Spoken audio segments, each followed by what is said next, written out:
let me tell you, I am so excited about this series. I mean, I'm excited about everyone. They're like my babies. You know, I birth these babies every season.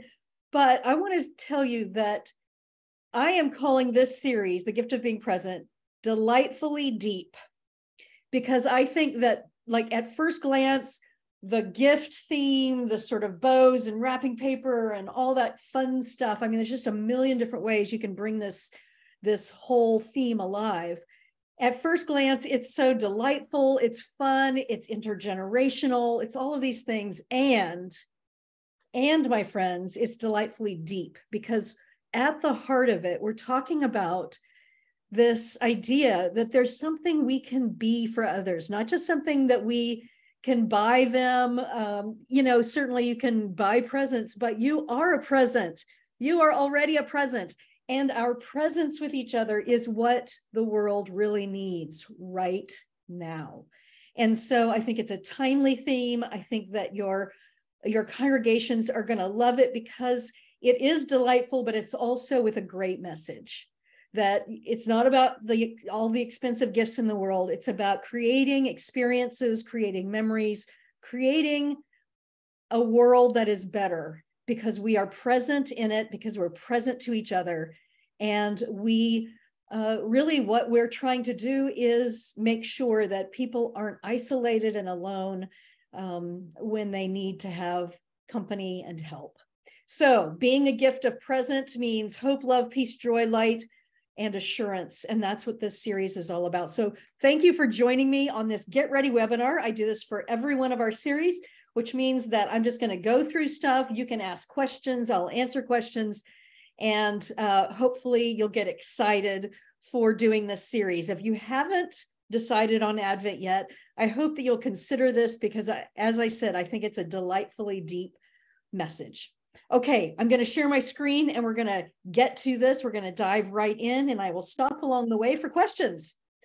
Okay, so first, before we get going, I want you to know that you can come and study with me in Tahoe.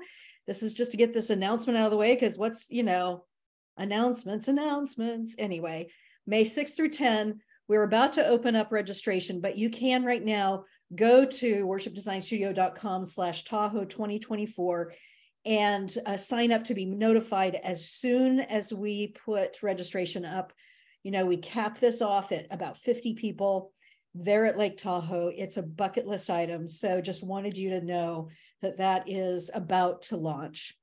Okay, friends, The Gift of Being Present, new for 2023. It's an Advent Christmas worship series based on Revised Common Lectionary, Year B, featuring the music of my friend Mark Hayes. Oh my gosh, can you even believe it? I mean, he is one of the most prolific choral and piano solo writers of our day. Amazing, amazing music. And a small group study with Dr. Amy Oden. And for those of you who have ever read any of her things, you know that she is incredibly accessible, but also just full of things that will help change your perspective on various things. And for this one, I went to her, asked her if she would be willing to do some introductory videos for our small group sessions to go with this, based on her book about Christian mindfulness. Right? It's called Right Here, Right Now. So we're going to hear more about that as we go along. All right, so I'm going to play the trailer, because those of you who are not familiar with what we're doing, this 1-minute trailer is going to help you sort of just get into what is the core message of this series. And that's what a trailer does. All right, here we go.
that was the music, the piano playing of Mark Hayes, just consummate performer, but what an incredible soul.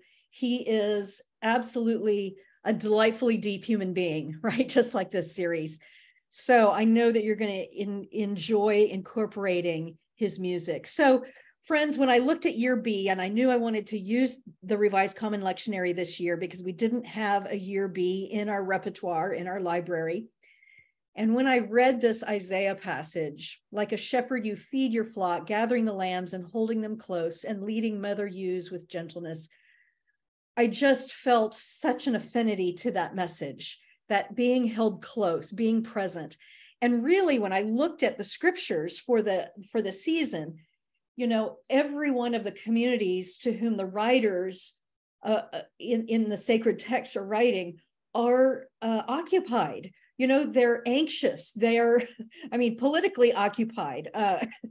So we can be occupied in many different ways, but in the midst of the occupation, these writers like the prophet Isaiah or Jesus or any of the epistle writers that are writing to an early Christian community still under Roman occupation, the message is Jesus, God, Spirit, the Godhead is with us. And Emmanuel, God with us, is that message. And so that is really what I gravitated towards and began to work with the scriptures and see where that came out. And so the Holy Living One is with us. And that is the best message for our day.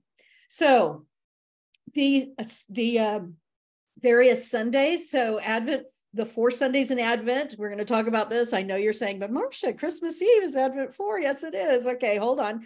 Being present with hope, peace, joy, and love. Those are the 4 Advent services. Being present with light is Christmas Eve, and being present with assurance is the Sunday after Christmas. So yes, if you are watching this video in 2023, we are in a year where Advent 4 is the same day as Christmas Eve. And as I have talked to churches as in our planning retreat this year, I think you have a couple of options. One is to start a week earlier, which would be the Sunday right after Thanksgiving. So you can have a full 4 weeks of Advent and then do 1 service on Christmas Eve. Or you could leave it as is, have your Advent 4 in the morning, your Christmas Eve in the evening. If you want to, I have created a combination Advent 4 Christmas Eve service. If you just want people to come once and you don't want to lose out on that being present with love, I have created that combined service that helps you do both things at once. So you have all the options at your disposal, my friends. But that is how, you know, we're using those sort of traditional, although tradition, you know, these hope, peace, joy, love things are actually a fairly recent invention, but it has become tradition. You know, in churches, if you do it just like 2 years in a row, it's a tradition. So I decided to use that. And it was a wonderful way of bringing out how it is, all the different ways that we can be present, and actually went really well with the scriptures. So that's the structure. Now, the anchor image in the Worship Design Studio, if you're new to us, one of the things that I always do as part of the design process is come up with a metaphor, an anchoring image, an anchoring metaphor that shows up in many different ways visually, because our brains think in images.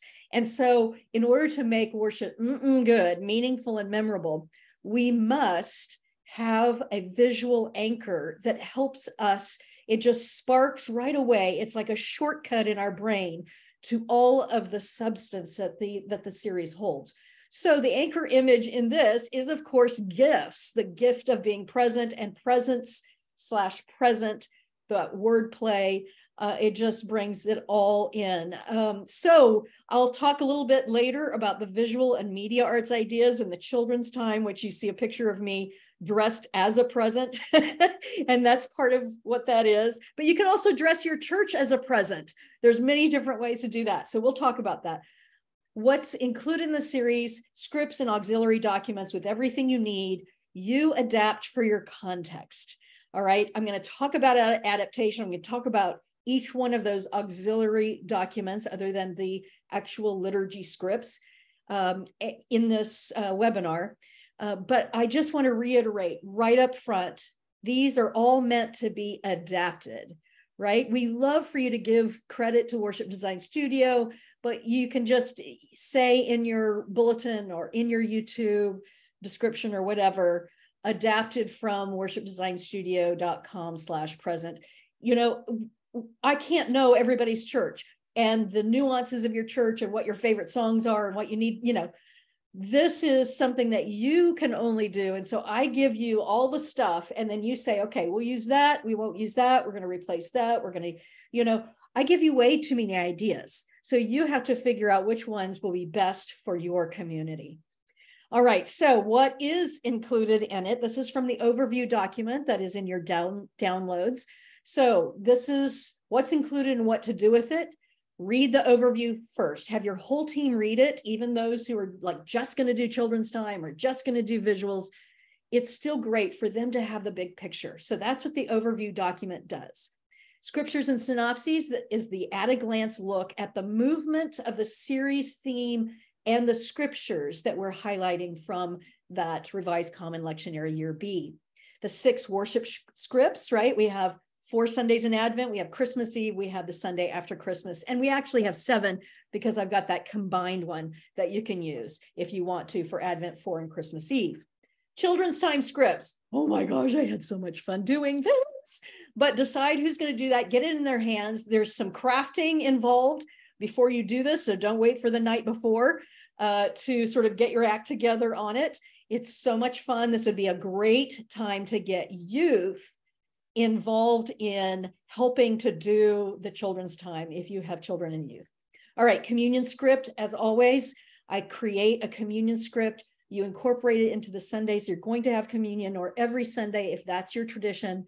But again, adapt for your context. I use sort of a classic ecumenical form, but if you have a different tradition and there are parts that are missing that you need to have in there, or parts that you don't have to have, then you adapt that, especially to your communion rituals, because, you know, a theme and using our materials is not to throw the baby out with the bathwater at all. In fact, it needs to feel like your church, needs to feel like your worship.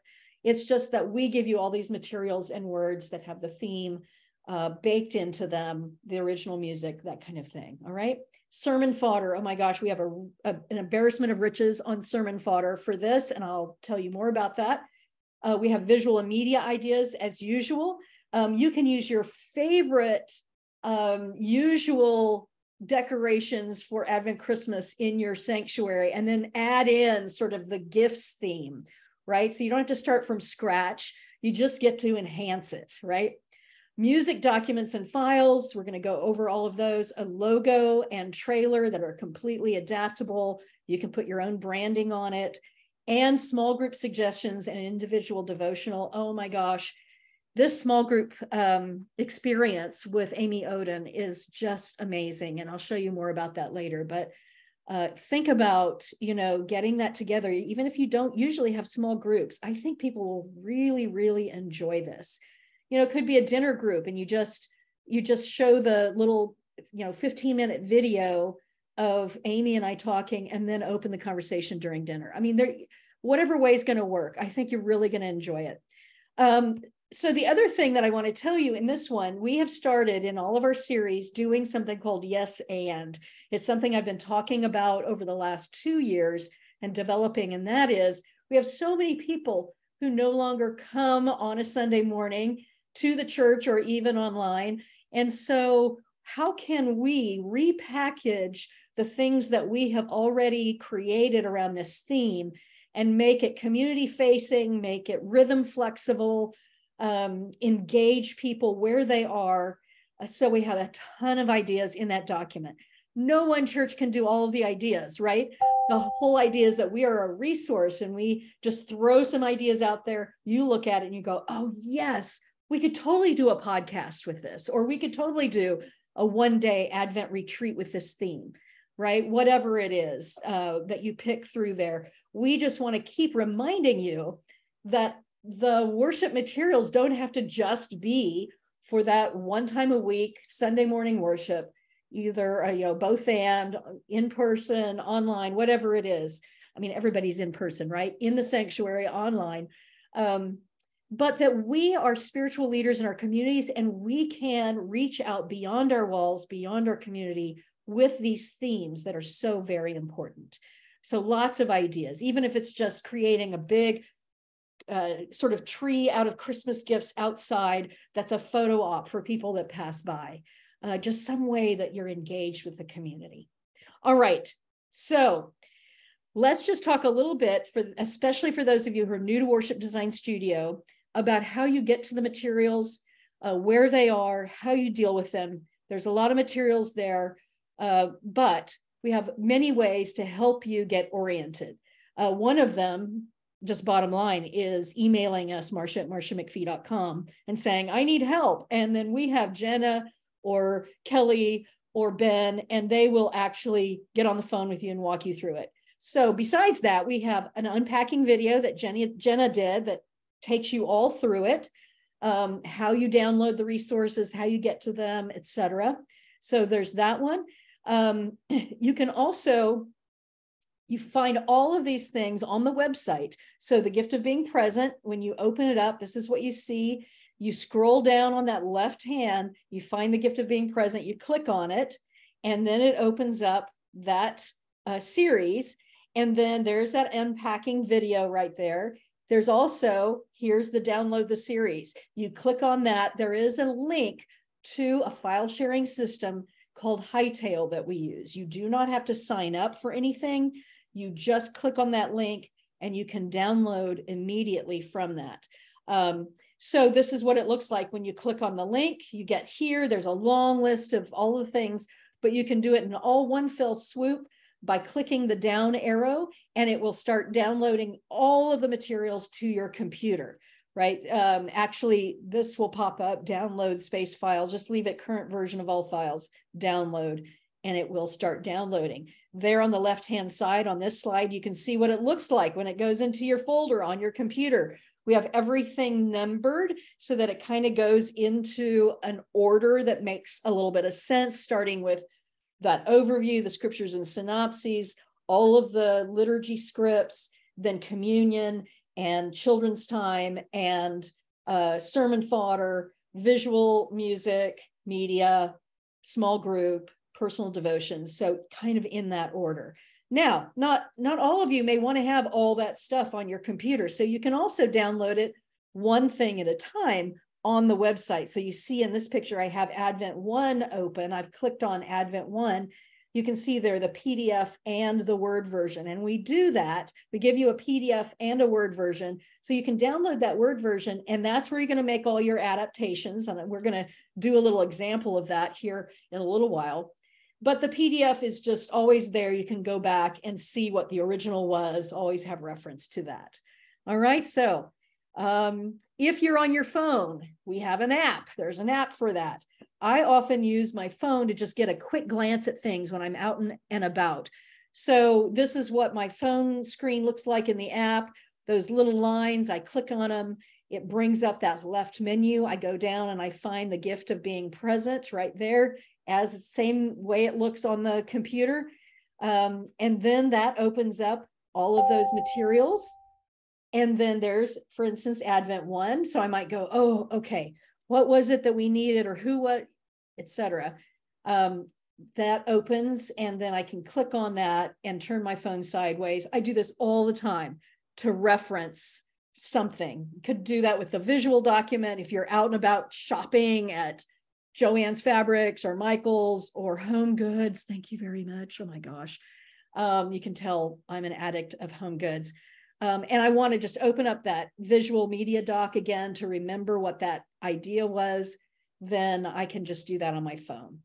All right, friends, any questions, Jenna, about downloading, accessing, what's in it? I'm going to go further into each one of the categories, sermon fodder and music and all that kind of stuff, children, so that we can get to those questions. But any questions about downloading or accessing the series? I do not see any at this time. Okay, fabulous. All right, here we go. Let's go back. Sermon fodder. Okay, friends, like I said, an embarrassment of riches on the sermon fodder for this series. So let me show you what's there. First of all, I did not only the introduction videos with Dr. Amy Oden for the small groups, but I did a special 1 hour session with her for preachers so that we could talk about how you connect that idea of mindfulness, Christian mindfulness, to the scriptures throughout if you want to do that. If your church is really bought into the Right Here, Right Now book as a small group study, you want to weave that into your preaching. We had an amazing session. Now, here's what I would do with this, friends, preachers. I would right now, we're 5 weeks before Advent starts, I would right now just put that on and listen to it to get yourself deeply steeped. Right? One of the most incredible things about the creative process is that if you engage your brain just a little bit early on, then those concepts are going to work. I'm pointing to the back of my head. In the back of your mind, it's not really back there, but in the back of your mind, it's going to work throughout. And so as you walk around, you're going to start seeing examples and you're going to start seeing stories and notice things that connect. And it's never too early to do that. So that's what I would do. I would watch that. I would also watch the second one. I did an interview with a man named Robert Wicks. He's an author. He's a clinical psychologist, and he has a book called Availability. Availability? Yes, Availability.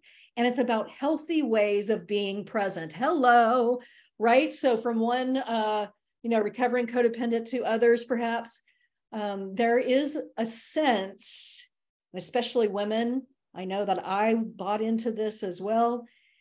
There is a sense sometimes of being present to others that's not healthy. Dr. Wicks has worked with, especially folks who work in nonprofits, in traumatic situations. He has helped debrief people who came back from traumatic situations. And he really brought a depth of understanding about what it means to be available in a healthy way. So as we're looking at being present, this might also be, if any of those issues are swirling around in your community or in yourself, it's a wonderful one to watch as well. So both books have a 10% discount just for us.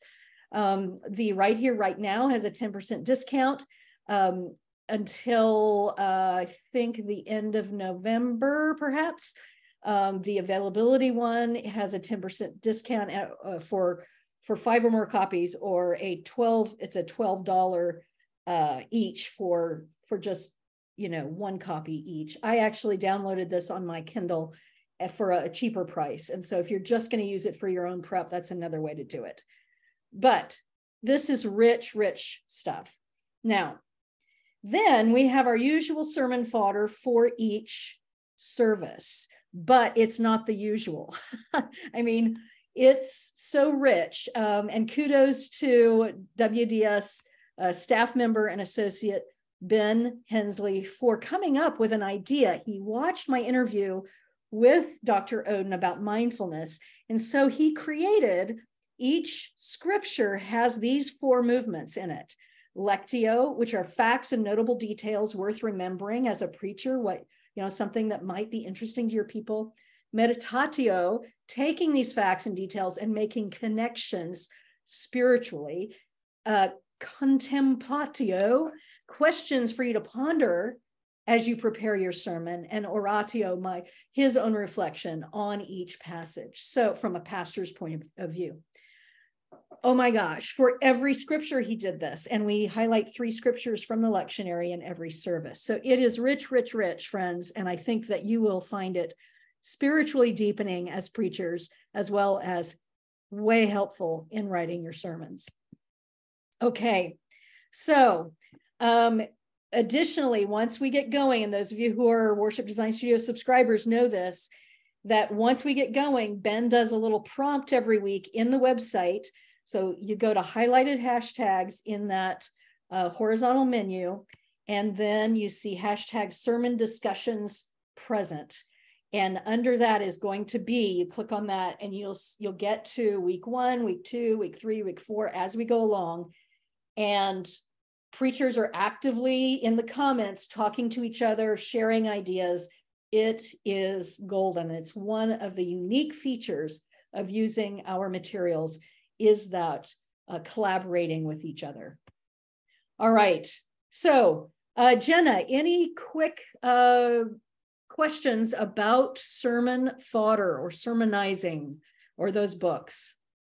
Yes, if you could repeat what you suggested for folks to dive into the materials with Amy's interview.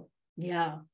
Well, just listen to Amy's interview, the one in the sermon fodder document. Now you could go and look at every one of the introductions. They're little 12 to 15 minute introductions that go with the small group material. But I would say preachers, spend an hour with Amy and I in that video that we made specifically for preachers, just to get yourself steeped in it. And then you will just really be aware of what's going on around you that has to do with the theme. It's a great way to begin to get steeped, even while you're preaching other weeks, right? Yeah, so that is what I suggested. Other questions?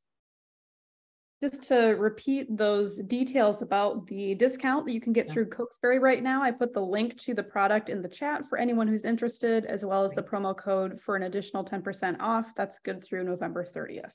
Yes, yes. And we'll have the chat when we send out the recording, we'll have the chat and those links.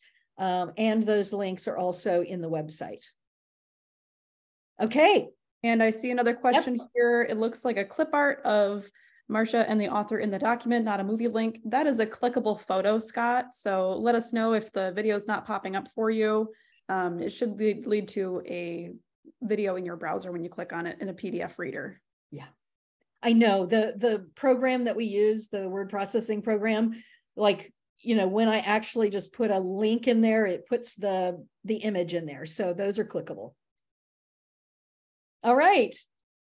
So let's continue, my friends. The children's time. Oh my gosh. I had so much fun. I got my friend Grace Cox Johnson to help me put this together. Okay, so the background story is this picture of me. Let's get a close up. Yeah, that's me, freshman in high school. And I could remember that there was a picture of me dressed in a box somewhere, and my mother found it in her photo album. So this is me as a freshman in high school. And what it says on there is boxed in, flip your lid. I can't remember why I'm wearing it. I'm sure it was like some freshman in high school thing they made us do, but I love a costume. So I took this idea that resided way back when and brought it up into the present. And here we are, then and now. So me dressed as a present. Now this bow on my head, and you're going to find out why I'm dressed as a present, because it's part of the children's time. But the bow in my head is this mammoth bow. And the way you find it is you go to Amazon or just Google or whatever, and you search for bows that are big enough. All those commercials where somebody gets a car. That's never happened to me. Probably hasn't ever happened to you, but they make bows for that. So get it and put it on your head. Oh my gosh, so much fun. I can't even stand it. Okay, so we put in the children's document how to make, we documented every step of our process of making this costume.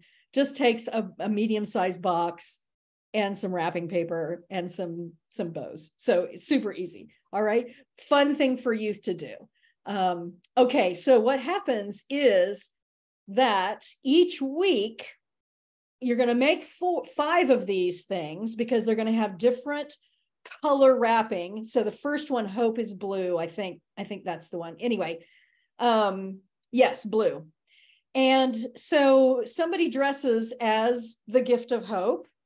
and somebody is sort of the narrator, right? The MC that's up there with the kids, and they're introducing it. And then the gift of hope comes gallivanting down the aisle saying, oh, I hope I'm in the right place. Oh, I hope they like, oh, I hope we make some new friends. Oh, I hope, da, da, da. You know, so every character. So I've made character, as I like to do. Those of you who did my Joy to the World series, you'll remember that I made the Advent wreath characters. So I love writing these characters. So we've got characters, the gift of hope, peace, love, joy. They come in and they interact with the kids. And then there are bows that you can give, you know, if you don't have like a gargantuan amount of kids, you can do this. And that is pretty inexpensively, and get some bows. So this is, and in the children's document, and I think also in the visual document, we have a link to these specific bags of bows, 75 bows, and I based the colors in the children's time on the colors in this bag. So it's blue, red, green, silver, and gold. So kids get bows, they get this activity page, they get some suggestions about use these phrases during the week. You know, I hope you're having a great day. I hope you'll enjoy this snack. I hope we get to spend some time together. You know, so just kind of easy, accessible things that young children can connect with in terms of being a present to someone else, the present of hope. So it's sneaky deep, right? It's delightfully deep. And so we have this fun entry into these concepts of being present for the kids. Now, I created a little cheer, all right, because that's what I used to do in high school. I wasn't a cheerleader, I was a mascot, but I do love a good cheer. And so as part of the children's time, the kids learn a cheer. It's the same every week. So here is me doing this cheer. Oh my gosh. Okay, here we go. Okay, friends, here's the cheer. And remember, you don't have to do it fast because the kids are going to follow along.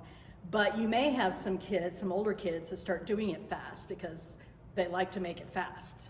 That's what us, you know, kids love to do. So I'll do it slow so you can learn it. So if you're boxed in, flip your lid and share the hope that you're holding in. For it's a gift, and you are too. So flip your lid and share the gift that's you. Oh my gosh. Oh, friends, that's so fun. Anyway, it's just really fun, and it's very accessible. You could have any age person be a gift of hope at any time. Get your most, you know, extroverted, drama people to you know, just have fun with it. Now, they all show up on Christmas Eve. You may have some people who were the gift of whatever on a week and they're not there on Christmas Eve, so it doesn't matter, you can swap out with somebody else, but they all show up on Christmas Eve. And the gift of light comes in all white, right? And so that's the Christ candle. And all of the gifts of love, hope, peace, and joy are all a flitter because here's the gift of light finally come. So very fun. Now, we also have Mark Burrows is someone, those of you who are longtime Worship Design Studio folks know that sometimes Mark Burrows does our children's time. He didn't do it this time, but he does have a play, a puppet play, that you could incorporate anytime, Christmas Eve or a family service or whatever, however you want to do it. Many of you have done Mark's puppet plays before. This one is called Bear's Gift. And so it's right on point in terms of the theme. Bear is sick and his friends want to give him some gifts. And anyway, it's right on theme. The wonderful thing about Mark's puppet plays is that they're sold separately, but when you purchase them, you get the script. So you could do it with people talking live, but you also get an audio recording. And at his church, they use the audio recording. And you're going to see that in the video demonstration. So these puppeteers don't have to be thinking about lines and movements at the same time. They're playing the recording and they're just the ones who are moving the puppets, which makes it super easy to put together and just easy to do. So that is a suggestion that we have for an add-on if you want to add a puppet play, Mark Burroughs Bear's Gift. All right. So anything about children's time? Jenna, any questions, comments? I see a comment here from Ian that they are planning to make videos. Waterville UCC makes amazing children's time videos with their children's leader, Denise. So I'm looking forward to seeing those. And I also just shared the link to that puppet play in the chat for anyone who is interested. Great, great, awesome. Okay, yes. Ian, thank you so much. Ian makes videos for children's time, and a lot of people use them who don't have the resources to have somebody do a children's time. So very fun. And you know what could be fun is, even if you use Ian's recordings, you might also have people dressed up like gifts. Even if you don't have children present, just to have people dressed up as gifts in your space if you're doing it live, right? And you could just put bows on your head. You could make a little bow head thing and be a gift. You don't have to do the whole box thing. There's so many ways to do it, so many ways to adapt. And because these things are ubiquitous, I mean, they're just everywhere, bows and wrapping paper, boxes, it's just not going to be an expensive endeavor to do really fun things. All right, anything else, Jenna, on children's time? Yeah, a couple related questions. What if we only have one person being each gift? Yes, absolutely. Have the same person in different outfits. Right. I mean, you'll get into a little trouble on Christmas Eve because you won't have 4 people, but you might just have 4 people for Christmas Eve. Yeah, and then let that one person who's been doing it all along be that 5th gift. Or maybe just have the boxes. They all have lines. So anyway, I'm just thinking out loud here. Yeah, adapt.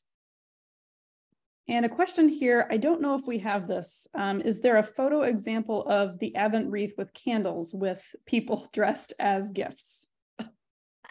So yeah, when we go through the script, you're going to see that I make a suggestion about having a box as part of the Advent lighting thing, having a box that gets unwrapped. So you get to unwrap a Christmas gift every week, unwrapped.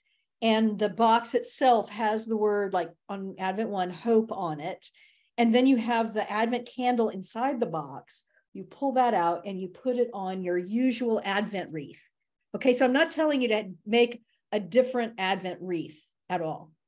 I probably confused you when I referenced the Joy to the World series, because that was a whole other thing.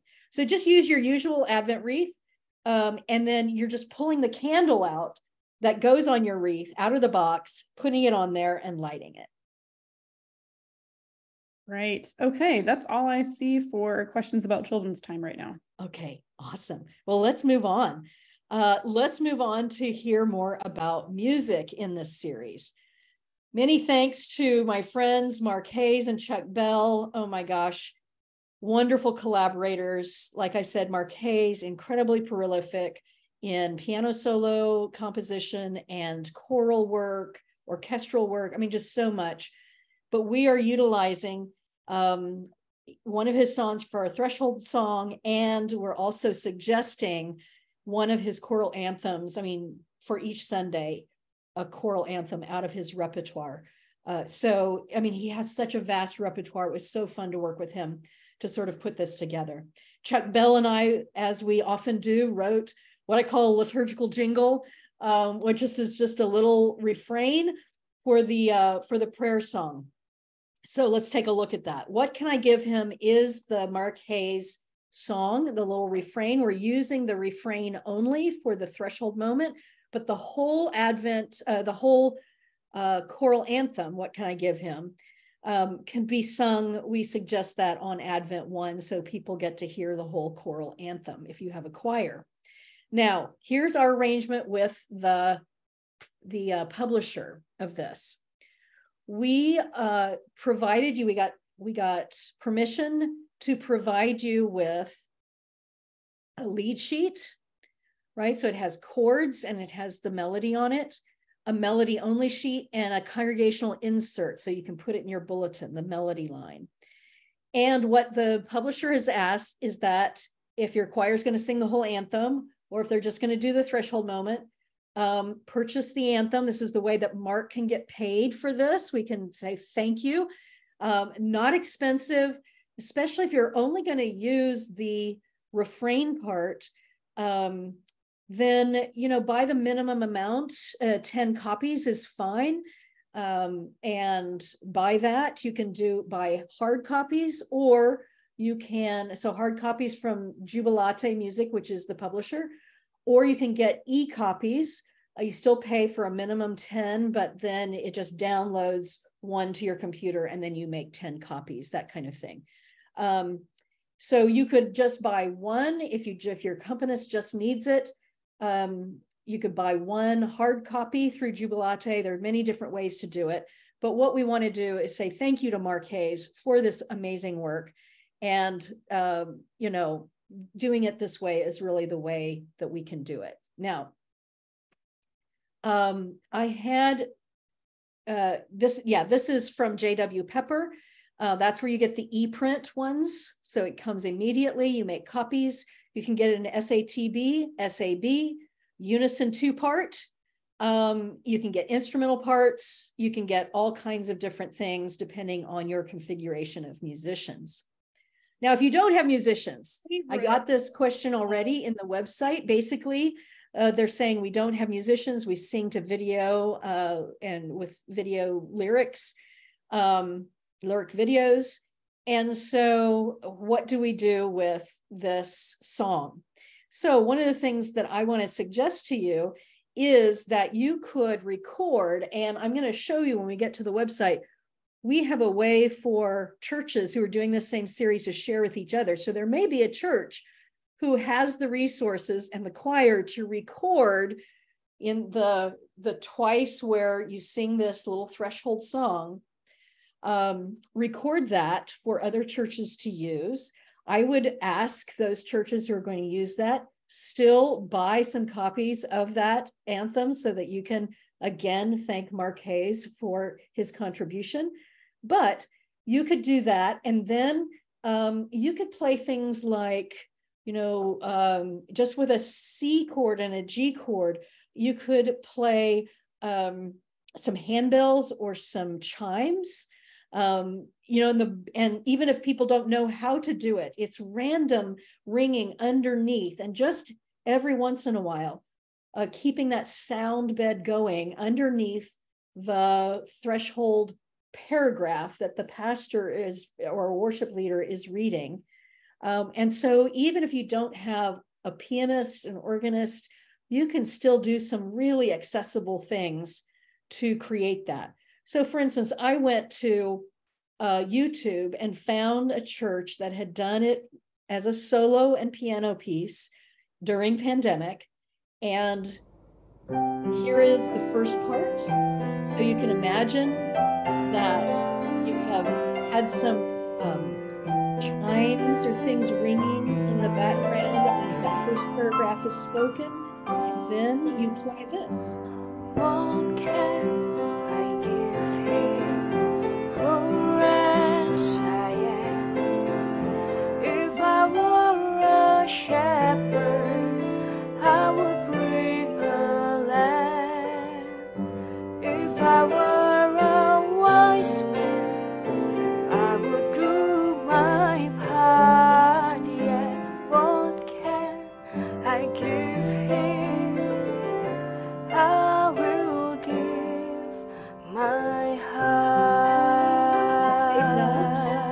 And then there's a prayer and there's a litany, and you light the candle. And again, you could keep some bells or chimes going, you know, just to create a beautiful background.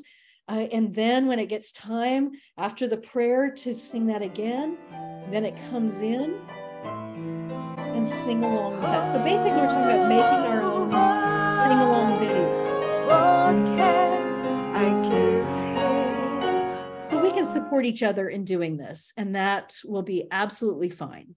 All right. So for the other song, Right Here, Right Now, which is the prayer song, we have all the versions you need, right? Because Chuck and I wrote it. So we're not dealing with another publisher. We always just want you to give credit where credit's due, but you can play these, stream these, et cetera, et cetera. You have our permission. So we have lead sheets, we have piano and vocals, we have choral, we have instrumental, we have tracks, audio tracks that you can just listen to for practicing, or you can use in your worship, any part of it. So we have Prayers of the People version, which is what you do. It's woven in the Prayers of the People. But then we also use that tune to make sung responses for communion. And so there's everything you need to reproduce that is in the downloads as well. Let's just take a look at that. Let's take a listen to this song. Now, I will tell you that when Chuck and I wrote this, and then as I was, doing we were doing everything, getting it ready to launch, this song occupied my mind morning, noon, and night. So we really have written a liturgical jingle because it is memorable and your folks will be singing it. All right, so here's the way it goes.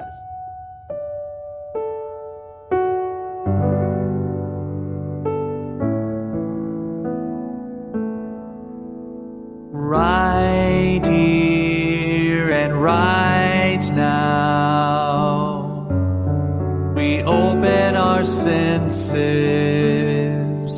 to see and perceive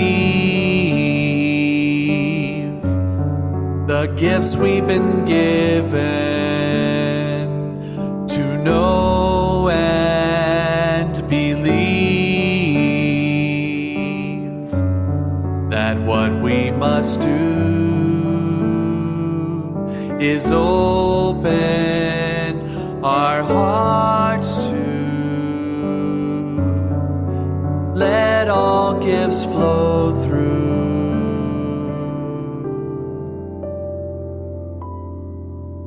Yeah, so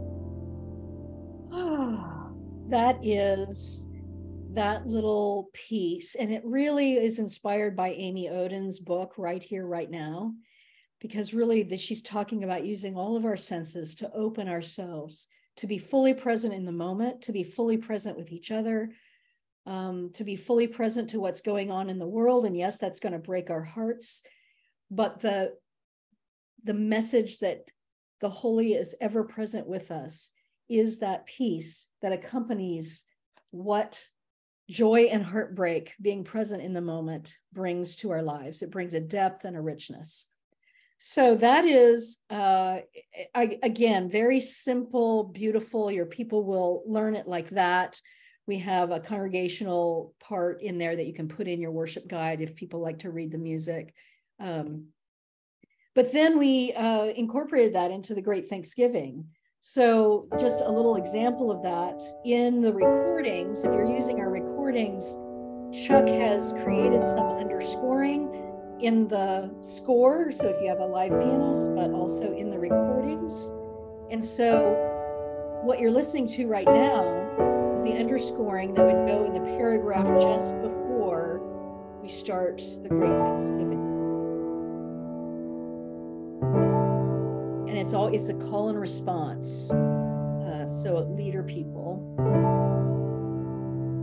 So here's you see the underscoring is just very light and sparse, which is what we need in underscoring. The Lord be with you and also with you. Lift up your hearts. We lift them to God. Let us give thanks. It's so right to do. We open our hearts to let all gifts flow through. Right. So there are 3 other times in the Great Thanksgiving where we use that same melody. And because it's so easy, the leader people thing is really easy, but I still always suggest that you have one voice singing the leader part and then have an ensemble, a choir, or somebody who's leading the people strongly in their parts and bringing them in. If you're a pastor who doesn't sing, then have somebody else sing it. That's fine. You're at the table, they're singing that part. There's nothing wrong with that. Okay, so we have a music notes document as usual, and we have instructions and suggestions about each one of these things, a note about underscoring, preludes and postludes suggestions. Oh my gosh, Mark Hayes has so many piano books with Christmas hymn arrangements in them. A plethora. You're going to have so much fun if you're a pianist. His arrangements are just absolutely stunning. The Threshold Song, we say more about that, talk about more about putting that together. The opening hymn or song, we always have 2 suggestions. One is a classical hymn suggestion, right, that you would find in hymnals. And the second one is one that we suggest from a more modern or contemporary Christian repertoire, and a link to Song Select on that. So, adapt. And one of the ways that you adapt our suggestions for music is you click on those links, listen to it, see what the theology is, see what the feel is. And if that doesn't work for you, your congregation, then think about what other alternative do we have that's more familiar to our folks that could serve a similar function theologically and musically. So that's how we want you to adapt to that. The word in music is what I call the anthem or band song. And again, we always have an anthem suggestion. This time it's out of Mark Hayes' collection, and a band song suggestion. So again, same thing with adapting. Go and listen to these things. See what's the theology, because I choose them based on the theology of the service, right? And the theme. So listen to it and then say, what do we have that's more accessible for our choir or in our repertoire that would be better for us? The Prayers of the People song, which is also a communion song like we just heard, and the closing carol. Yes, I put Christmas carols in Advent. Oh my God. I think that we're listening to Christmas carols in Muzak and out in the world and everywhere else. And if we don't, if the only place we don't hear it is at church, it seems a little kind of weird. But my rationale this time is that it's a reminder to us, and I have a little verbal introduction every time to why I chose that carol. It's a reminder to us that God is already and always present. We're not waiting for God to be present on Christmas Eve. The Holy is already here. So that's my theory, and I'm sticking to it. All right. So that's the music pieces. I'm going to stop right there. Jenna, any questions about music? We had a question just to clarify the copyright permissions for people who want to stream Mark's beautiful anthem in worship, project the lyrics in their space. What would you say about that? Yes, so we have permission from the publisher for that refrain, and any anthem that, from Mark that's published by them to be streamed. You may want to check, we don't check those permissions for every anthem we suggest. That's going to depend on the licenses you already have. So whatever practices you're doing for that kind of, streaming anthems, talking specifically about the anthems now, continue that practice. All right. But for that refrain as a threshold song, we have express permission from that publisher to do that. All right. And if people want to use the full anthem, of course, they can purchase copies through the publisher as well. Yes, through Jubilate is the actual publisher, but J.W. Pepper carries it. So that the distinction, I think, is that Jubilate is only hard copies and you can order 1 to however many, I think. Maybe that's true. You might have to get 10. Anyway, Jubilate is the hard copies. And if you want the just the downloadable one that then you make copies of, J.D. Upper Pepper is where you can get that immediate. Yeah. Awesome. So this is sort of a general question, but we got the question, if I buy the package, can the music director access it? And how does team members work with this series? Yes. So Jenna is the expert on this, but the short answer is this: yes, yes, yes. When you purchase the package a la carte, if that's the way you're doing it rather than a subscription, which gives you access all year long to all of our stuff. But if you're doing it a la carte, your church is buying it. So anybody who is part of your team at your church can access it. And the way you want to do that is when you get that confirmation email, there's something for you to do to get access yourself, a secret link. You got to go through those steps. If you never read a full email ever, just read ours all the way so that you can get all the steps to getting access. And then there's a form that you fill out with everybody's name on your team. And then they get an email from us with a secret link to get in it. All right. So absolutely you have access, but because of the way our website is set up, if you are getting a la carte, you're going to need to fill out a form so that we can connect those people to your account and they can get in. Did I do okay, Jenna? Yes, that's such a great description. Thank you so much. Okay. And that's all I see for music questions for now. Yay. Okay. Stick with us, friends. Now our Get Ready webinars, they go as long as they go because you can, at the end of this, if you have to leave, it's fine. We're recording it. And if you're watching this later, we're going to send you a timeline. And so like, if you want your visuals person to watch what we're going to do next, then just tell them here at this timestamp, go and watch this portion of it, right? Because we want to make sure we get everybody's questions answered, about all of the worship arts and all the materials. So we're going to just keep on keeping on. Okay, here we go. We're going to talk about visual and media arts. Jenna always compiles our ideas here. We brainstorm and then she puts them together. And you can see by our table of contents that we have lots of different things for you to consider.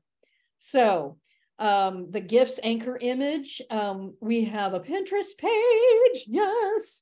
Well, I think I have there it is. There's the Pinterest page. Love Pinterest. And oh my goodness, so many ideas for using wrapped gifts in various ways, as Christmas trees, as lights, as hanging from the ceiling, so many different ways to do it. So go to our Pinterest page, the link's in this document. Hybrid worship suggestions, how you make this, how you make any of the kind of concrete, tangible things doable for people who are worshiping remotely. We have some Christmas Eve postcard ideas, like a Christmas tag that says you are a gift.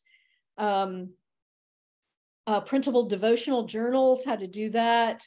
We have social media posts. We're going to talk about that in a moment. A package, media visuals for the series, trailer logo, etc. Okay, so all of the fabulous visual installation ideas, including what you're going to do on the outside of the church to bring that word alive outside of your walls. So many ideas. Look at this. I mean, oh my gosh, how fun. I just can't wait to get pictures from y'all and see what you've done to make your church a gift or inside your church. This is the link to these holiday assortment of bows. You can see it's like 13 cents a bow. Pretty good deal. These are the colors that you need for the children's time if you follow our colors. So that's all in that document. I also want to just talk about in our worship planning retreat, and these are pictures from that. We use these plain plywood boxes that Grace Cox Johnson, our visual designer for the retreat, she has these just plain wooden boxes that she uses different ways at different times. And I highly suggest that this might be a great series to make yourself some plywood boxes and then cover them with paper, make them great big gifts. Use paper boxes if you want to, but if you make these plywood boxes out of lightweight, then you can use them for different things for every season and series in different ways. I also want to point out that we used projection of Christmas trees because I didn't want Grace to have to get out all of her Christmas trees for our Advent session, but I really loved what it did. Just using a portable projector on a wall, creating more light, more imagery on the walls. So this might be a wonderful way of changing up those colors every week, different images. I also used some of my favorite LED lights, and here's a picture of them. $69 for 2. You use your phone to change the colors, and they are really bright and can just transform your space, even with sunlight coming in. So give it a go. It just brings a yumminess to the space and intimacy in lighting. All right, so we have our logo that we send to you without our logo on it so that you can brand it for your own. You can do that in whatever, photo editing thing you have, but you can also do it in Canva. That's where we create all our things. And we have a link in the visual media document to Canva, to our template, where you can go right in and work with those images. And just to remind you that we have, that you are able to get a nonprofit free pro account in Canva. And we have a link in this document, every document, to how you can do that as a church. And so it really makes it easy for your folks, graphic designers or not, to go in, replace our logo with your logo, or change up the font or whatever you want to do. So that's really great. We also send you the video without our stuff at the end. And so you can put your website, you can put your service times, you can do whatever in your video editor and use that to get the word out. So there's Canva. The other thing that I want to mention is that we have started doing for every one of our series some social media posts. They are daily posts based on the theme of the week. And we have those for free for you. The free ones have our logo on them. See, just down in the bottom, and you can use those in your, however you want to, but you can also pay $15 and get the unbranded version that Jennifer Yoakum, who's on our staff, has made. You can even get her to post them for you, or get her to help you learn how to post them. So we have links to all of those options in that visual and media document. Okay, so before we go to small group, questions about visual and media documents? I don't see questions at the moment. I just shared a link to all of Jennifer's wonderful social media content for those who would like to check that out. Seeing some comments that, is it possible to lead worship without Canva at this point? Not sure I would know how. Yes, we love Canva. It's so easy to use, easy to learn, and definitely recommend that you get a Canva Pro account if your church is a registered nonprofit. Excellent, excellent. Yes. Can we do church without Canva? That is a really good question. I see that somebody has their hand up. So Jenna, I'm going to have you connect with Kathy and find out if there's a specific question there as I move on. If we're done with visual and media questions.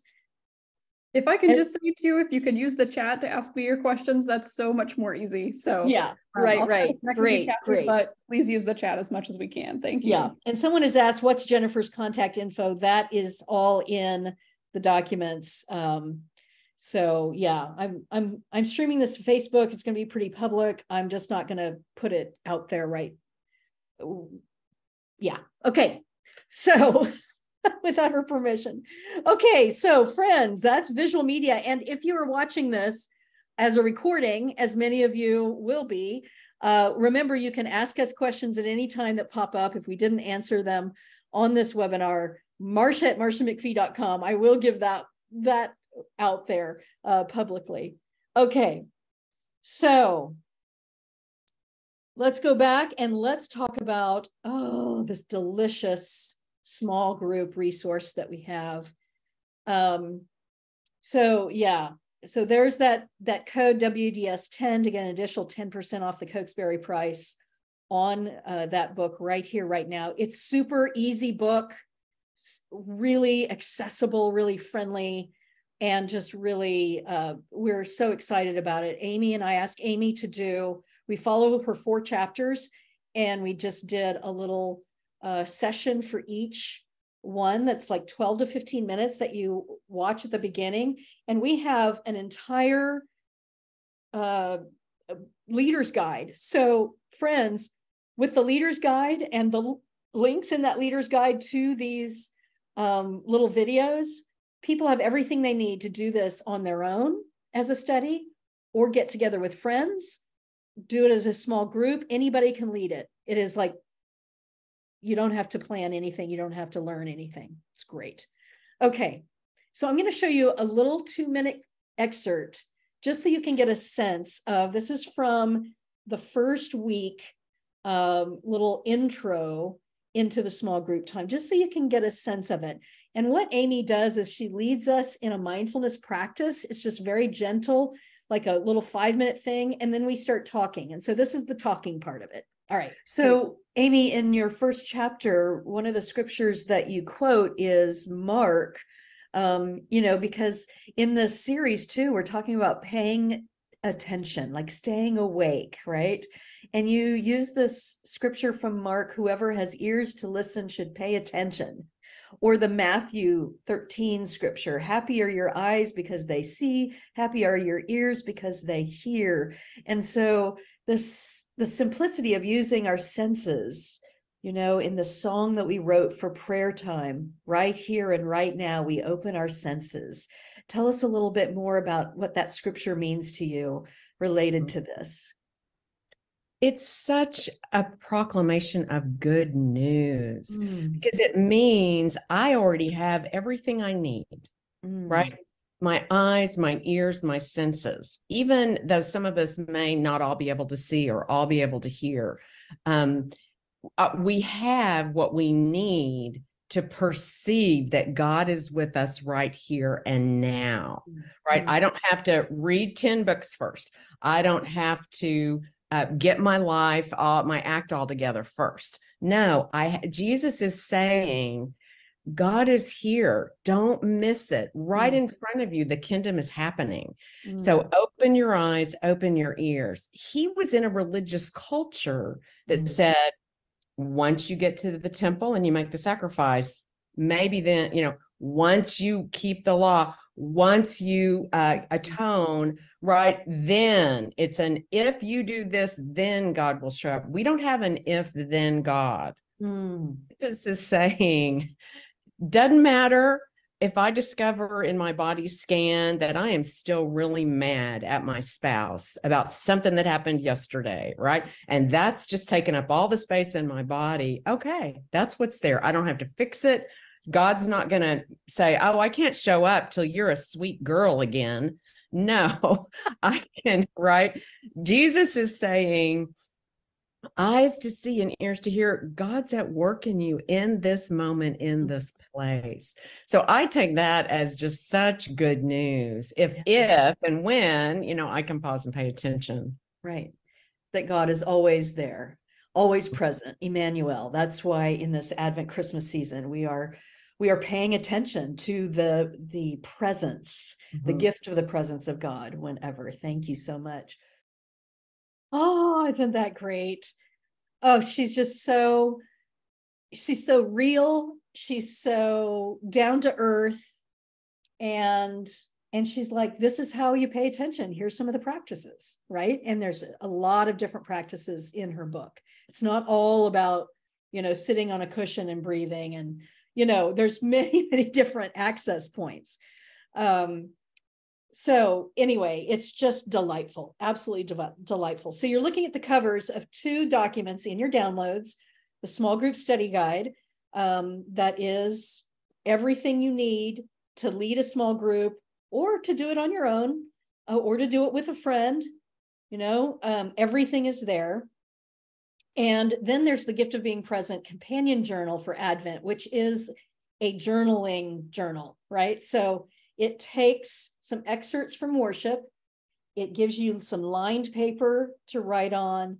It gives you just some prompts to think about each week. And these are the kinds of things that we are producing so that this is a great companion for your members, but it could also be a great companion for people who actually can't come to church every Sunday or whenever you have your worship, who work, so that they feel like they have this weekly engagement through this journal. Could even be things that people could send to their loved ones. It really doesn't depend on you being at worship. It just extends the spiritual care and nurture and presence beyond the time and place of worship. And so we just really believe strongly that we are not just in the business of Worship Design Studio, Sunday morning worship. That's what we do. We are in the business of helping you care spiritually for people where they are. And that may not be in your pews on Sunday morning or even online. All right, so continuing that journey is what we're committed to doing. Okay, so we have gotten through some of the highlights of the materials and the different categories, and I'm going to actually pull up a script and show you, give you great big permission for adapting these. Before I go there, Jenna, any questions about small group resources or the personal devotional journals? I'm so glad you asked. Yes, we got a good one. Is it Okay. safe to assume that a small group utilizing the videos would work even if folks are not reading the book along with it? I think so. I really think so. What I would do if I were you is I would go into that small group document, watch the video, look at the questions, make that determination for yourself. The questions, the contemplation questions that we have in there reference things from the book, but it doesn't say go to page blah, blah, blah and read this. It says, it just uses the verbiage of the book.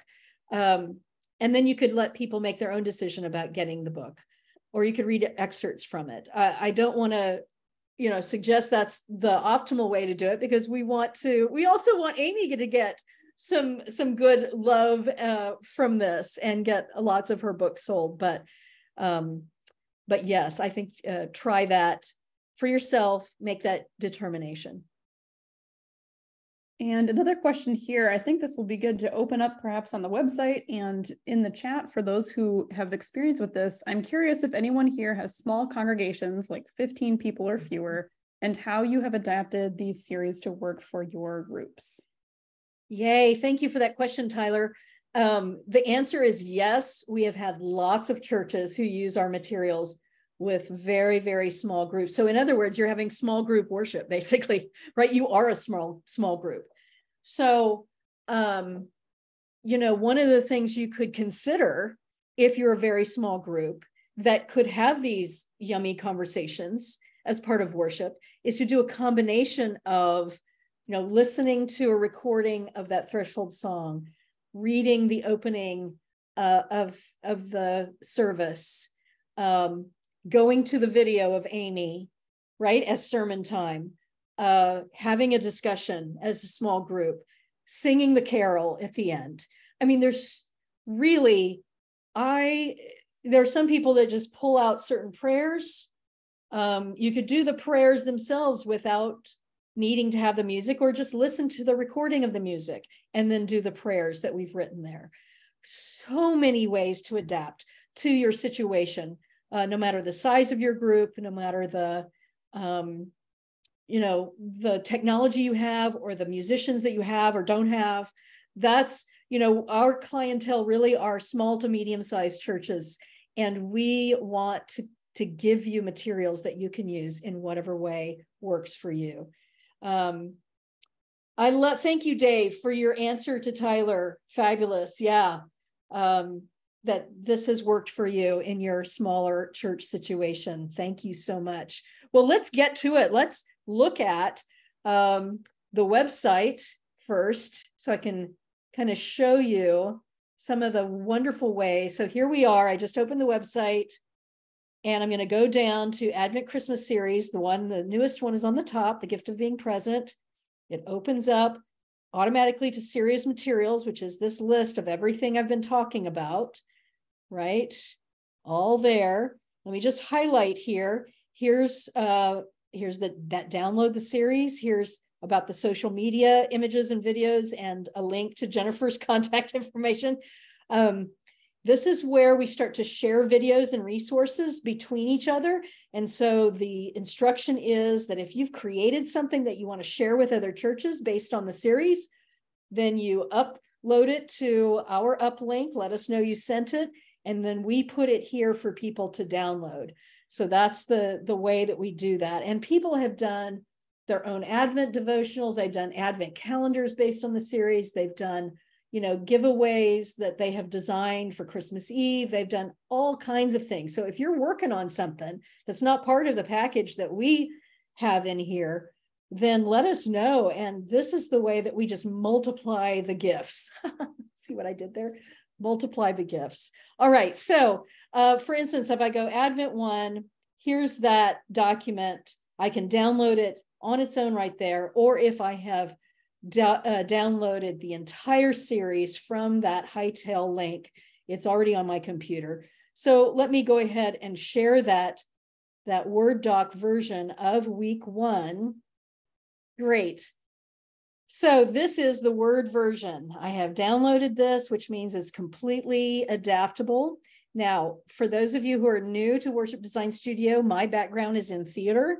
And so I center justify all the scripts like a theater script, right? You can change it however you want to. If that just drives you crazy, put it on the left, etc. And certainly when you lift some stuff out into your worship guide, what I call a bulletin, put it in whatever format you want to, okay? This is just how we do our scripts. This is what leaders would use.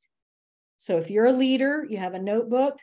This is the way I do it anyway. Notebook, and I have these scripts in it, but of course I'm not going to give the scripts to the whole congregation. I'm going to make my regular worship guide, lifting things out. So for instance, like here's what the leader says here. I'm not going to put that in the bulletin because then people are just going to read. They're just going to do this, right? So that is only going to be in my script. But when we get to the call and response, I'm going to lift that out, put it in my worship guide or on the screen or both. Right. So we don't make worship guides for you because everybody does it different. Everybody formats it differently. That would be not possible for us to do. So you will lift it and create it however you want to. But in this script, what I do is this. I go through Advent 1. And so I might, as a leader, getting it ready to show my team, what I might do, it says prelude, see suggestion in the music document. I might change this and say, would love to use the piano book from Mark Hayes with Christmas hymns. So that might be just like a note for my musician. Can we do that? Right. So I'm just kind of putting down as I go through and thinking about how I might put this together. All right. So welcome and announcements. Offer any necessary announcements. If what we do is we say that we do 3 announcements, I might do this, 1, 2, announcement, 2, announcement, 3, just as notes to myself. This is way too big, you format it however you want to. There we go. And maybe I highlight that because I want my media person to make a slide for each one of those announcements. So you're going to come up with your own way within your team of communicating to each other with these scripts. All right, so what can I give him? See music notes document about obtaining this music. Okay, after I don't really need that in my script anymore, get rid of that. The music begins and continues under the leader's words. Okay, we don't have a musician. Let's just say our chimes begin to softly ring. Okay, so it might be just like a wind chime, or it might be handbells that you have, C and G, or I'm not remembering what key the Mark Hayes thing is in. You want to do it in whatever key that's in, right? But just something to sort of give that sense of underscoring, that sense of something magical is happening, even if you don't have a musician to start playing underneath there. So then choir, ensemble, soloist sings. Oh, let me go back. So as a leader, I read this. This is me introducing, where we're going on this journey. If you haven't studied with me before, it's called a threshold moment. And it is a way to get into the spirit and the depth of something rather than just saying, let us now stand for a call to worship or whatever, right? So I'm trying to take it out of didactic and into spiritual leadership, right? So I would read this and say, is there any other way that I would say this differently? If not, leave it alone. Okay, choir, ensemble, or soloist sing. So we're just going to have a soloist singing that. So I'm going to get rid of that. Readers come forward, and we might have the Simmons family this week. And then I'm going to highlight that because that is a to-do item. Ask the Simmons to come do this in the first week, right? And then you would put somebody else's name in that second week as you're preparing these scripts. Then you might say, you might have a thing where you highlight in a different color. Oh, we need this on the screen. So we're going to make a slide for that. Pause while the featured gift box is unwrapped. So the word hope appears in the box under the wrapping. I have a note here. If you use projected technology and people are worshiping online, consider having a family who worships online make a video of them unwrapping a present and getting a candle out, so that you're having that happening. You're breaking those boundaries. Remember, both and. We want to break the fourth wall. We want to have things going on simultaneously so people feel included. Now, if we're not worshiping online and this doesn't apply to us, then I'm just going to get rid of it. Done. All right. If we're not going to wrap boxes and we're just going to have people light the candles per usual because it's just too much for us to get together to wrap boxes, I'm just going to go, boom, don't need it, right? This is how you adapt. You decide what you can do. Just because it's written there doesn't mean you have to do it. Don't get overwhelmed. Just decide what you're going to do, not going to do, some adaptation, and then adapt. All right. So I would, then make, here's another slide, whatever we want to do. Or that means we need to put that in the bulletin, whatever. Okay. Prayer of presence. Let us pray. This we need in the worship guide or the screen. And then here's the opening hymn. Here's where I said, click on it, listen to it. If you don't have these hymnals, you can at Hymnary just download one sheet of it. I think it's like $1.99. If you really love the song, you want to do it, but you don't have it in the hymnal, can't find it online. Listen to this one if you have a modern band.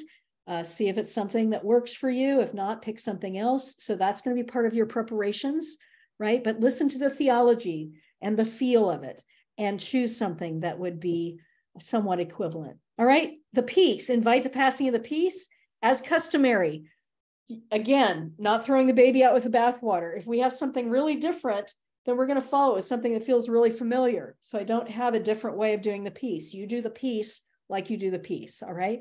And invite the children to come forward. There's that gift of children. The scripts are in a separate document that you can just give to the people who are doing that. I don't put it here in this script because it would just make everything too long, right? Same with the sermon fodder, right? Separate thing. All right, first reading. So we have 3 readings in this. The first one is always Hebrew text, I believe, and I have made that a responsive reading, right? But there's always the reader, whoever's reading it, has a little introduction, which kind of gives you the historical context.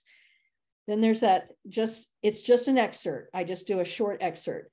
And then another introduction to the letter to the Corinthians, just an excerpt from that.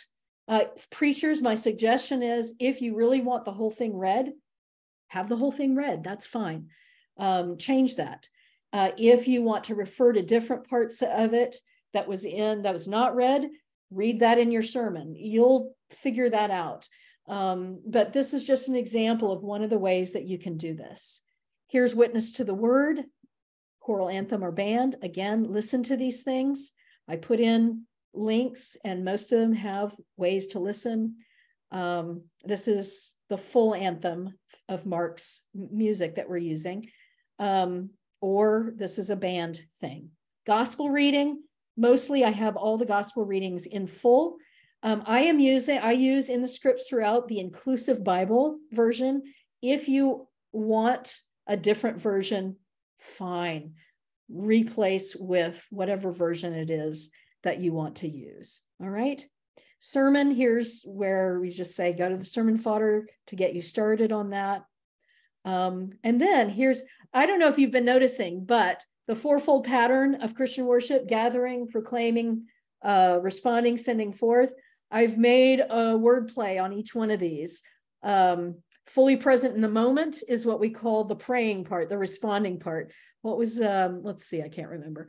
The word present among us, that's the proclaiming part. And the first part was, we celebrate our presence together, gathering. So there's a word play in each one of these. All right, so now we're at the prayers. So in the prayers, I have a kind of 3 questions, very meditative kind of thing that follows along kind of the idea of Christian mindfulness practice, right? So it's very meditative. It's, you sing the prayer song, and then we do a little bit of mindfulness here with 3 questions, pausing, and then we sing the song again. And then we, in this prayerful present moment, we train our attention on those who are in distress. We pray this week for, and then etc. And then we train our attention on thanksgiving and joy. We give thanks this week for, fill in the blank. And then I have a closing prayer to that whole thing. If you do the Lord's Prayer every week, add that in.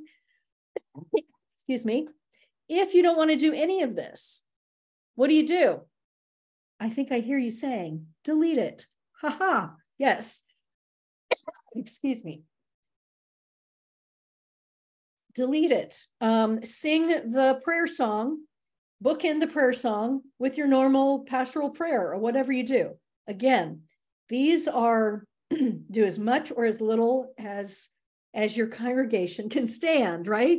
You are the expert about how many changes your congregation can handle. If this is one too many, if they're going to think, oh my gosh, we're sitting here being all, if that's too much of a change, do something different. Okay. Offering communion. Again, a different communion document. You could insert that on the, week 1, if you're starting the first Sunday of December and you want to put communion in here, just copy and paste it into this. I will tell you that if you're on weeks you're doing communion, you may want to not do so much of this praying piece, right? You may want to truncate that. And I show you how to do that in that communion document. And then the sending forth, present to the world, sending. We are present to the world, and we're presents to the world, and there are presents in the world. So all of that wordplay. We close our service with a Christmas carol. I give a little bit of rationale about that. And then, I give a reason why I chose that one. So the carol we sing today has a restored third stanza that says, oh, hush the noise and cease the strife to hear the angels sing. May we give ourselves the time and room this season to hush, to hear, to listen, to just be present, right? So I'm always trying to model in my services, in my designs, something that I do in my own worship leadership.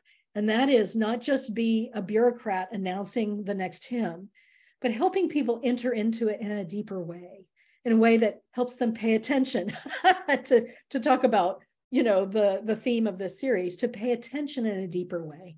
And so that's what I try to model throughout. And of course, put it in your own words.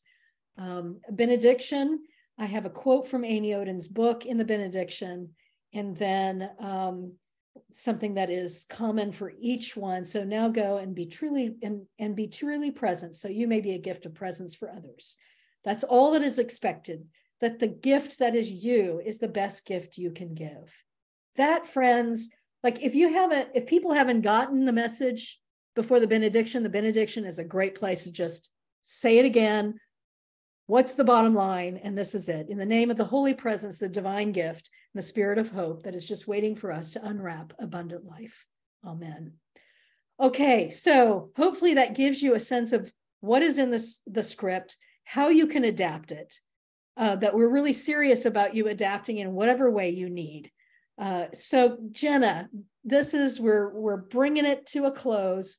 Thanks those of you who have hung on with us and those of you who are watching later. Skip around, get the pieces you need. What do we have left in terms of questions?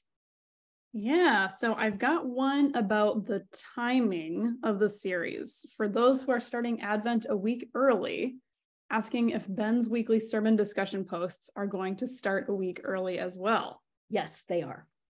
So we'll likely have, for week one, we'll start that the week before. You know what I'm saying, right? So the week before, those are going to start early so that you can be doing that. Then those of you are going to start on the calendared Advent one, you will already have the benefit of a conversation already started, but you'll just continue it. And Ben will post week 2. So you just, stick with, so yes, the answer is yes. Awesome. And one more point that we were asked to reiterate, to please encourage folks to share any and all of their yes and creations, particularly if they're online resources, so that we can cross-pollinate and have even more to work with. Absolutely. There is in the horizontal menu, there's a thing that's called photo/ideas. And that's where, go there. If you're going to post something, don't post it in chat because that is hard to go back and see. So go to photo/ideas, make a post. When you click in there, you know what? I'm just going to go there. I'm just going to go there because this is super important for sharing. So you see this photos ideas? When I click that, I can click in. So it'll say share what's on your mind. You see where it says expand to article? Click that. Because what that means is that you can share several photos, several things. You can share links to videos. See this plus sign? When I do that, you can share photos. You can just type. You can just type right here, type here. Then you get another plus sign. Add a photo, a video link, whatever you want to. But this is really, and then you can add a hashtag. So if we get one going that says hashtag yes and, we will do that. Then you're going to add a hashtag because it's going to bring up all the hashtags that we have here. Like getting ready for the series is a great one. If you're going to share photos of what you're, the gifts you're wrapping or what you're going to do in your sanctuary to give other people ideas, put hashtag getting ready for the series anywhere in your post. And then it will show up. I'm going to get out of here. Yes, get out of there. When you go to highlighted hashtags, see, getting ready for the series. And when you click on that, right now we don't have anything there. But as soon as people start putting that, you will see everybody's pictures of what they're doing. Now, you can also just do that by looking in photos ideas, and then this will be like a Facebook feed, right? So you can just scroll through that. So anyway, that's kind of the nuances of sharing on the website. And it is just such a pleasure. I mean, our byline is, you are never alone. You never have to start from scratch. That's what we do, is we are just kind of a curator of a theme. You use it however you're going to use it.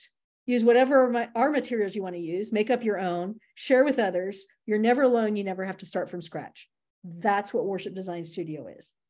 All right, what else? That is all that I see for now. Yay! That's the Get Ready webinar for our new series, The Gift of Being Present. Friends, I cannot wait to follow you and see what goes on in your churches with this theme. I hope you have a delightfully deep time this Advent and Christmas. I am so thrilled to be in ministry with you. I cannot even tell you how amazing it is to be able to exercise my creativity, the creativity of my team, and then put it out there in the world and let you take it and go for it. One of the things I love the most about this is that we get to be on a journey together, thinking together through these things. And that, you know, we get to see the creativity of your folks, because starting from scratch is really hard. Just saying to somebody, oh, what kind of visuals could we do for our theme? Well, if you look in our visual media document, watch this, you instantly go, oh, I love that, but let's do it this way, right? And so it's a jump start. And I am so happy to be that spark for you in your ministry, because I believe that you have important things to do and that you're wearing many hats. And if I can help you, that fulfills my call. So thank you so much from the bottom of my heart.